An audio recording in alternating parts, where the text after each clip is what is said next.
Now, a previously untold story of the Iraq War. American soldiers on the ground were tasked with destroying thousands of rockets and artillery shells left behind by Saddam Hussein's regime. Some of those weapons contained chemical or nerve agents like mustard gas, remnants of the Iran-Iraq War of the 1980s. That wasn't known, however, to the American troops who were assigned to destroy them. The New York Times has now published an investigation into the chemical weapons and the injuries sustained by some of those soldiers, which had not been publicly known. We start with an excerpt of a short documentary the Times produced. In it, we see the destruction of mustard gas shells. We hear from some of the soldiers wounded by exposure. And a warning, it contains some graphic images and details. Footage taken by the infantry on the perimeter shows the destruction of the chemical shells. Exposure symptoms soon appeared. We got out, we washed our hands, we didn't think much of it. We was driving back, my knife was on my leg, on my right thigh, and it was irritating me, so I thought it was my knife. I went to bed, woke up that morning with a small blister. Sergeant Duquette's blister grew to the size of his fist. The medics acted quickly. He and another soldier were rushed to a military hospital, then flown to Germany. By then, the blister covered his upper thigh. His medical records are explicit. He had been exposed to mustard agent. None of this was known to Sergeant Doolin's team as they began suffering on another base. The clinic where they sought care seemed unprepared to treat them. I actually had one doctor say, well, if you're not defecating on yourself or foaming at the mouth, there's nothing we can do for you. And I said, that's great, because if we were like that, it'd be nerve agent, we'd be dead. The next day I wake up and I look like I had a complete body sunburn, just red in places that have never seen the sun. The first doctor I saw told me that I wasn't hit with mustard agent, and she said because I wasn't throwing up or I wasn't sick or showing, severe blistering and stuff like that. For 2 weeks, the wounded soldiers received only minimal treatment. The blister on my butt cheek had gotten a lot bigger, and I'd also had blisters forming on my thighs. They were large up top, and they started getting smaller as they went down. Some other people in the unit were like, this is not right, these guys should be looked at. So we took pictures of Goldie, wrote down our symptoms, and we sent through back channels back to the States. At last, the military's medical system woke up. Sergeant Doolin's three-man team was flown from Iraq, but told not to discuss the incident. When we got to Walter Reed, we were there a few days, and they called us in and said, you've been exposed to mustard agent. All of us came up positive for having HD mustard, distilled mustard in our bloodstreams. We're joined now by Christopher C.J. Chivers. He's the New York Times reporter who wrote that story and narrated the clip we just saw. Welcome to the NewsHour, Chris Chivers. First of all, where did these nerve agents come from and other chemical agents? Well, the nerve and the mustard agents had been made in Iraq during the 1980s when Saddam Hussein had a chemical weapons production program that was creating munitions for use against Iranians in the Iran-Iraq War. And was there a U.S. role in all of that? Well, it's interesting you asked that, because the first information that came to us was that these rounds were American-made, and we ultimately concluded that there wasn't evidence for that. Some of the shells, many of the mustard shells, were an American design, and they had been knocked off by European firms and sold to Iraq empty and filled in a West German-made chemical production plant in Iraq. And so by the time the shells came to be used in improvised explosive devices or found out on the battlefield in caches, they had sort of a complicated parentage and had roots in many different countries. But these were not the weapons of mass destruction that President Bush had talked about as a rationale for going into Iraq. Is that right?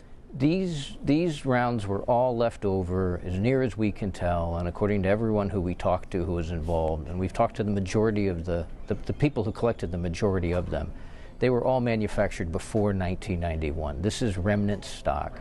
This is leftover abandoned weapons from an old program that had ceased operating in the early 1990s. Now, you wrote that the troops repeatedly encountered these contaminated weapons, parts of weapons. What were they supposed to do with them when they found them? they often didn't find them while looking for them. They found them while looking for something else or dealing with another problem. One of the features of the Iraq War was that improvised explosive devices or makeshift bombs became the primary cause of wounds for the American troops.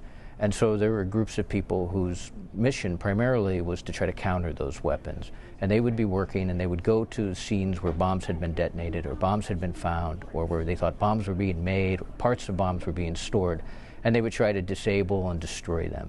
Almost all of those weapons were conventional, but it was a sort of sad feature of the lottery system that every now and then one of those weapons or some of those weapons would be leftover chemical shells.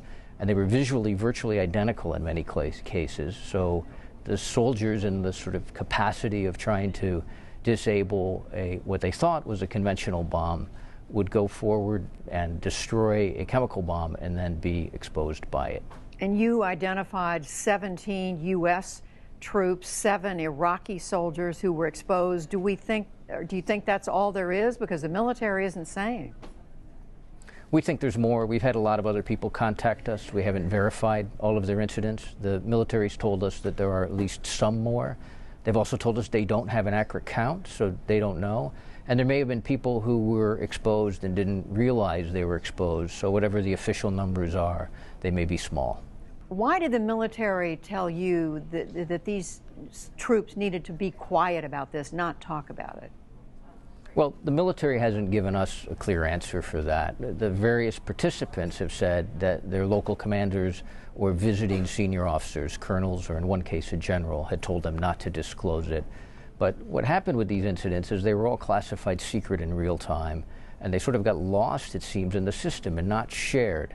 And so as this was going on, it's the habit of secrecy that we've sort of seen, and we see it all the time in the military. What we don't know is why the military, which has done a lot of analysis on these and has a number of reports assembled on these, has not declassified the documents since the war, or did not declassify the documents late in the war. And that's a puzzle we can't answer. We have filed multiple Freedom of Information Act requests.